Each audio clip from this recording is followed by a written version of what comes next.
possessed. Demonic possession is often diagnosed as different forms of mental illness or insanity. There is a difference, however, between insanity and demonic possession. And it is hard to differentiate between them because demons can mimic insanity. When the demons entered the pigs went crazy and they ran to their death. And when demons enter human beings go crazy and they either cause or run to their death. In the criminal justice system, insanity is defined as a degree of mental malfunctioning sufficient to relieve the accused of legal responsibility for the act committed. In terms of mental health, insanity is a grave, often prolonged condition that prevents a person from being held legally responsible for his or her actions. Lunacy is generally defined as mental derangement, relieved intermittently by periods of clear-mindedness. Madness is defined as the violent aspect of a mental illness. And mania generally refers to the excited phase of a bipolar disorder. You've heard of manic depressive disorder? Well, the manic side refers to the excited phase of a bipolar disorder. And dementia is a mental deterioration brought on by an organic brain disorder such as Alzheimer's. The reason I'm trying to show you what mental illness is and what demonic possession is, I want you to understand that there is a difference. But it's sometimes difficult to detect. Demonic possession can go undetected for a while. Mental health experts do not have a classification for demonic possession because, A, the spiritual dimension of man, or of God and Lucifer, is poorly understood by most mental health experts. You might recall that theology and medicine parted company right after medical insurance was created.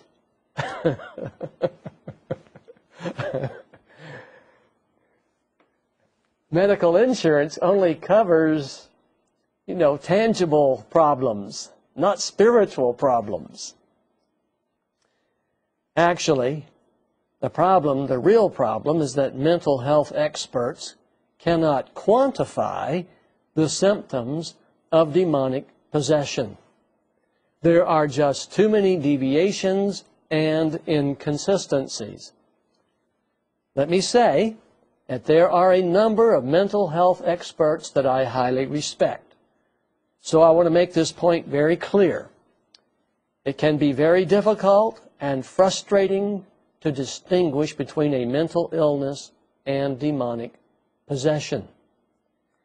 But unlike mental illness, demonic possession is a supernatural power controlling a human being, and the symptoms can come and go as the demon wants. The manifestations of demonic possession can be different at different times. There's no rhyme or reason with demonic possession, and this makes a clear diagnosis very difficult. So how is demonic possession detected? When I hear about a great tragedy and the person causing the tragedy suddenly snaps and surprises everyone by doing something very evil, I suspect demonic possession. For example, do you remember the case of Charles Roberts? He's the 32-year-old man that entered the Amish school in Pennsylvania in October 2006, and he killed 5 young girls 5 young Amish girls before killing himself. I would guess, based on the evidence of premeditated planning, the cruel things that he had planned to do, that he had become demonic possessed. If my assessment is correct, then demons found a way to gain control of Charles Roberts. Perhaps they found entrance through pornography, because his crimes, he was going to commit a number of sex crimes before killing the children, these young girls.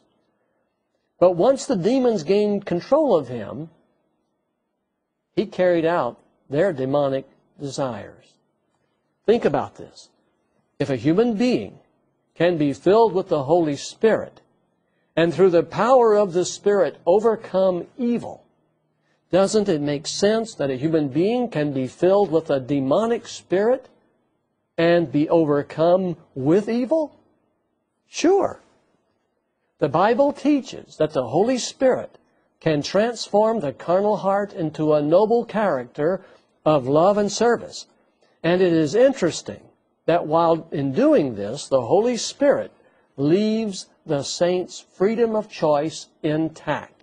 In other words, a saint can drop out of the sanctification process any time he wants to. And in fact, many Christians do, even while regularly attending church. But there is a serious consequence for doing this. When a person turns from their sin to follow the Lord and then backslides, that person is in real trouble. Jesus said in Luke 11:24, when an evil spirit comes out of a man, it goes through arid places, seeking rest, and does not find it. Then it says, I will return to the house I left. And when it arrives, it finds the house swept clean and put in order. Verse 26, then it goes and takes 7 other spirits, more wicked than itself, and they go in and live there, and the final condition of that man is worse than the first. The point here is that a great struggle over each human being is underway, and it is intensifying. Demons will tempt you to give in to the desires of your carnal heart in hopes that you will exchange pleasure for your power of choice. Boy, is that a deal or what? The devil will offer you the desires of your carnal heart in hopes that you will exchange pleasure for your power of choice. Because the devil knows that once he's got us, there's no way to become free except through divine power. We're examining the devil because this part of apocalyptic prophecy in Revelation 12 concerns the devil. And unless you have a good understanding of who he is and what he's about and how he works, you're not going to appreciate Revelation 12. So we will continue our study in just a moment.